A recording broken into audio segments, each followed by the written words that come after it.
So, hello guys! So, for this video, ito na naman yung i-unboxing natin. Yung regalo ni Madam Chris Travel Adventure. Binili pa talaga to niya guys sa Thailand. O, diba? So, this is the house of Little Bunny. So, plan ko tong gagamitin, Madam, this Saturday. Kung matutuloy kami ni Madam Dex. Yes. Na manood kami doon sa The Love, bagong open dito sa Abu Dhabi. So guys, pink talaga. Ako ang nag-request sa kanya ng kulay. O, diba? So siya ang nagregalo guys. Pinipili niya ako doon yung nandun siya sa Thailand. Actually, yung kaibigan pala niya. Kaibigan mo ba, madam? So ito guys. Actually, plan kong bumili nito sana eh. Kaso, nagsabi na siya na may regalo siya sa akin na ganitong brand. Kaya, ayun. Napaano ako, napalibre. Thank you, Madam Chris. O, so, ito yung strap niya, guys. Pwede siya pang long strap. Yes. At saka mayroon din siyang small.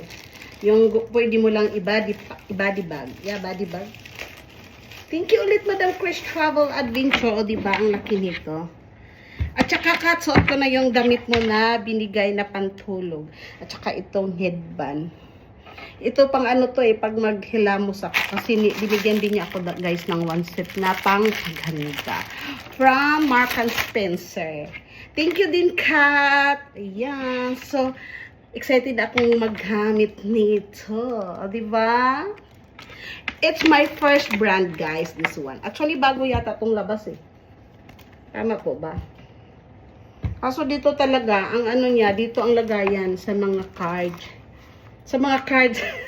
Dami ko talagang card. Ganito yan. Papakita ko sa inyo guys pag maano na to. Pag isusuot ko na. Pag gagamitin ko pala, sorry. So ganito siya guys, pag iba-dibag.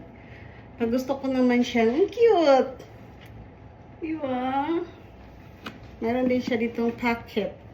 O safety kasi may ano siya, may lock. Tsaka ito yung pag gusto mo ng mahaba. Yung sling.